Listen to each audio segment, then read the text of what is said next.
Friends வணக்கம். இது உங்கள் RK talk info. Jananayagan audio launch வருகிற டிசம்பர் 27 மலேசியாவில் நடைபெற இருக்கிறது. உண்மையாகவே ஆனால் ஒரு கொஞ்சம் ஏக்கம் இருக்குது தான். இங்கே நடத்தலை, சென்னையில் தமிழ்நாட்டில் எங்கன்னா நடத்தா எல்லோரும் ஒரு சான்ஸ் கிடைக்கும் பார்க்கலான்னு சொல்லிட்டு. ஆனால் பட் நம்ம புரிஞ்சுக்கணும் எதுக்காக அங்கே மலேசியாவில் நடத்துகிறாங்கன்னு சொல்லிட்டு. இந்த ஓகே ஒரு இங்கே நடத்தினா ஏதாவது இஷ்யூஸ் பிரச்சனைகள் இருக்கும்னு சொல்லிட்டு தான் க்ரௌடு அதுக்காக தான் வந்து அது பிரச்சனைகள் தடுப்பதற்காக தான் மலேசியாவில் ஆடியோ லான்ச் நடத்த திட்டமிட்டு இருக்கிறாங்க. பட் இங்கே இருக்கிற உண்மையான விஜய் ரசிகர்கள் எல்லாம் வந்து அந்த உண்மை என்னன்னு தெரியும் மலேசியாவில் ஏன் நடத்துகிறாங்கன்னு சொல்லிட்டு. சிலர்லாம் வந்து கமெண்ட் பண்ணுறாங்க. கமெண்ட் ஏதாவது என்னன்னா இங்கே நடத்தலை ஆடியோ லான்ச், அதனால விஜய் மேலே எங்களுக்கு ரொம்ப விருப்பமாக இருக்குது, எங்களை ஏமாத்துறாங்க, நாங்கள் ரொம்ப ஏமாந்துடுறோம் அப்படின்னு சொல்கிறாங்க. அதெல்லாம் உண்மையே கிடையாது, பொய். உண்மையான விஜய் ரசிகர்களுக்கு இங்கே நடத்தினா என்ன பிரச்சனைகள் வரும்னு சொல்லிட்டு தெரியும், அதனால் அமைதியாக இருக்கிறாங்க, ஒன்றும் பிரச்சனை இல்லை.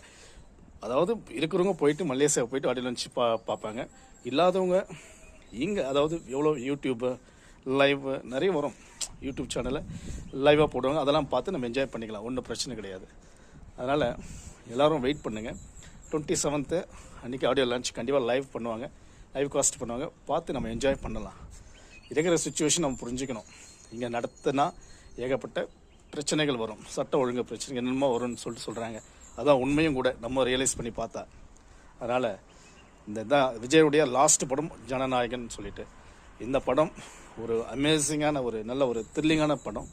மக்களை அதாவது அரசியல் வந்துட்டாரு, அதுக்கு ஏற்ற மாதிரி கடைசி படம் அமைஞ்சிருக்கும். இந்த படத்தின் மூலம் ஏதோ ஒரு தாக்கம் ஏற்படும் அவருக்கு.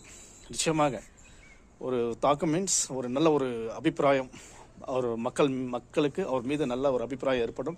இந்த ஜனநாயகம் மூலமாக மக்களை அவர் சந்திக்கிறாரு. நிச்சயமாக புரிஞ்சுக்குவாங்க மக்கள். இந்த ஆடியோ லான்ச்சு மலேசியாவில் செஞ்சாலும் அது நம்ம தமிழ்நாட்டில் நடக்கிற மாதிரி தான் கணக்கு. அந்தளவுக்கு நம்ம தமிழ் மக்கள்லாம் அங்கே இருக்கிறாங்க, அந்தளவுக்கு நல்ல ஒரு வரவேற்பு கொடுப்பாங்க அந்த ஆடியோ லான்ச்சுக்கு தமிழ் மக்கள் மலேசியாவில்.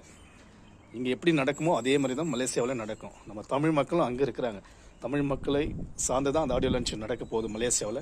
நம்ம எல்லோரும் சப்போர்ட் பண்ணுவோம். 27 டிசம்பர் 27 போக முடியலைன்னா இங்கே லைவாக பார்த்து என்ஜாய் பண்ணலாம். தேங்க்யூ.